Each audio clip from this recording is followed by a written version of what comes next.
I now recognize you for 5 minutes. Thank you, Mr. Chairman and Ranking Member Bost and members of the committee for the opportunity to share a few of my concerns and fellow concerns raised to me by veterans and their families in Minnesota's 3rd Congressional District, the western suburbs of the Twin Cities that I represent. As a Gold Star son myself, my gratitude for the men and women in uniform and the sacrifices that they have made is immeasurable. My birth father, Artie Pfefer, went to the University of Minnesota on an ROTC scholarship and later became a captain in the U.S. Army. He was killed in a helicopter crash in Vietnam in 1969 when I was just 6 months old.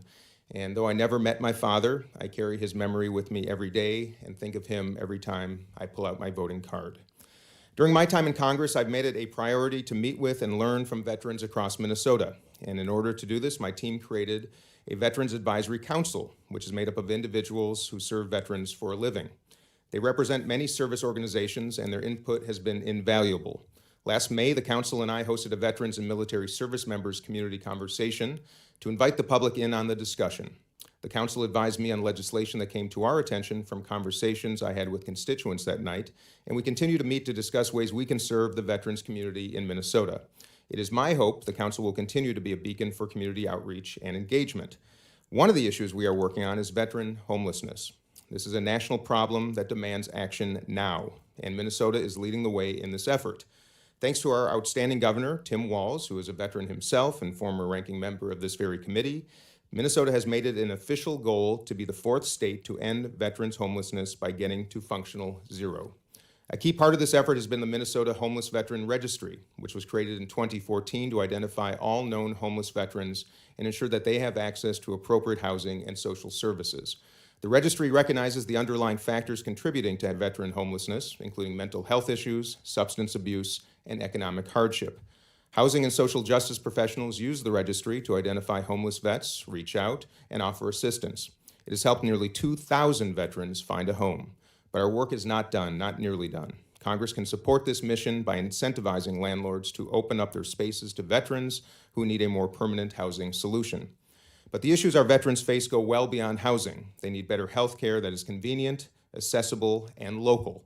From the conversations I've had with many veterans, local elected leaders, and county veteran service officers, it has been made clear to me that there's a significant need for a community-based outpatient clinic, a CBOC, in the southwestern part of our district.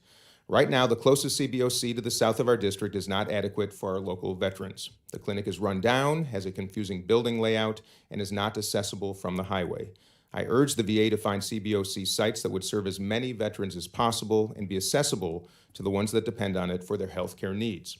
In addition to healthcare services, veterans must have access to quality mental health programs. The Clay Hunt Suicide Prevention for American Veterans Act, which became law in 2015, directs the VA to work with local nonprofit mental health organizations in order to reach out into the community to serve veterans where they are.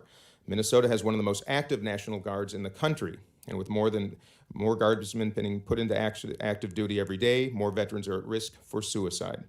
Congress and this committee must use its oversight authority to ensure that our veterans have access to mental health care and suicide prevention programs, and that the Clay Hunt Act is being thoroughly and effectively implemented. This committee has been effective in passing monumental and long-awaited legislation this Congress, including the Blue Water Navy Act, of which I was a proud co-sponsor. While this bill will bring justice to many vets who deserve benefits for their sacrifices, I'm concerned with its implementation. The VA must be prepared to process these claims in a timely and thorough manner.